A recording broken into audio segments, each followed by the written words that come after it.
శివాయ గురువే నమః. బాలభగవాన్ మహారాజు గారు తరచుగా మనకి ఒక విషయం చెప్తూ ఉండేవారు. ఏమిటంటే హోలీ పండుగ జరుపుకునేటప్పుడు మీరు చాలా జాగ్రత్తగా ఉండాలి. కానీ ఆ పండుగని శుక్రవారము ఆదివారం వరకు ఎప్పుడూ జరుపుకోకండి. ఆ శుక్రవారం ఆదివారం రోజుల్లో జరుపుకోకుండా ఉట్టి రోజుల్లో జరుపుకోండి. ఆ జరుపుకునేది కూడా చక్కగా మీరు పొడి రంగులతో ఇంటి వద్దనే జరుపుకోండి. ఎందుకంటే ఆయన చెప్పేది ఏమిటంటే అంతరార్థం, శుక్రవారం ఆదివారం జరుపుకుంటే అందరికీ ఎన్నో విపత్తులు గండాలు గడవటం కలగటం అలాంటివన్నీ జరిగి మనుషుల నష్టం కూడా జరిగింది. అందువలన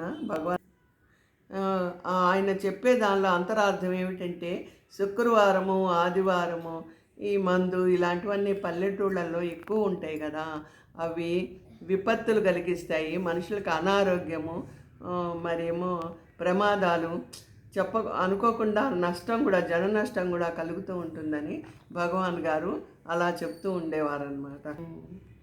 మాంసము మందు ఈ డ్రింకులు ఇలాంటివి అస్సలు ముట్టుకోకండి అని బాలమహారాజు గారు ఎప్పుడూ తరచుగా గుర్తు చేస్తూనే ఉంటారు.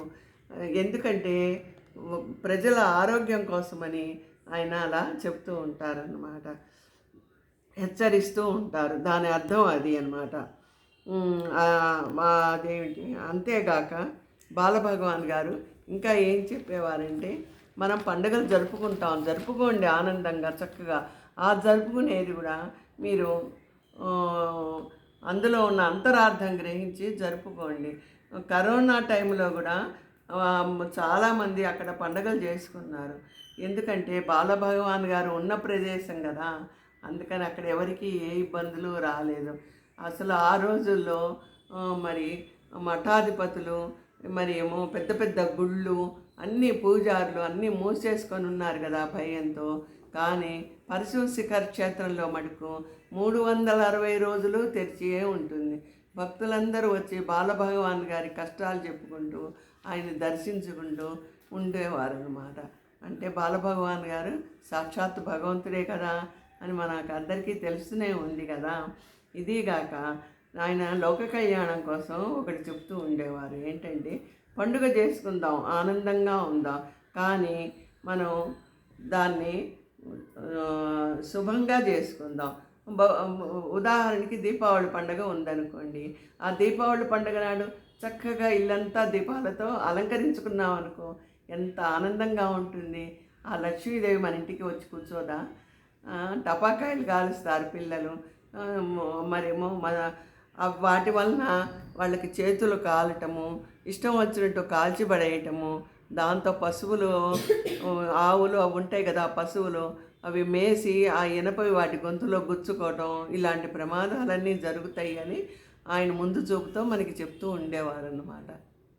అదీగాక ఆ మందు వల్ల, ఆ టపాకాయల మందు వల్ల ఎంత పొల్యూషను, ప్రజలకు ఎంత నష్టం కలుగుతోంది, అదందరూ ఎవరు గ్రహించడం లేదు. అందుకని భగవాన్ గారు మనకి ముందరగా అవన్నీ దృష్టిలో పెట్టుకొని మనకి చెప్తూ ఉంటారు. ఆయన భగవాన్ గారి వాక్కు బ్రహ్మవాక్కు కదా, ఆ బ్రహ్మవాక్కుని మనం నిజంగా అనుసరిస్తూ ఆయన్ని చెప్పినవి పాటించుకుంటూ ఆయనకి శరణు. హరహర. బాలయ్య గారు నిజంగా బ్రహ్మవాక్యే అయింది. భగవాన్ వాక్కు బ్రహ్మవాక్కు కనుక ఆయన చెప్పినట్టు మనం నడుచుకొని ఆనందంగా లక్ష్మీ కళతో దీపాల అలంకరణతో చక్కగా మనం అందరం శుభంగా సుఖంగా ఉందాము. ఆ భగవాన్ గారికి మనం ఎన్ని శరణాగతులు అర్పించినా సాటి రాదు కదా. హరహర మహాదేవ.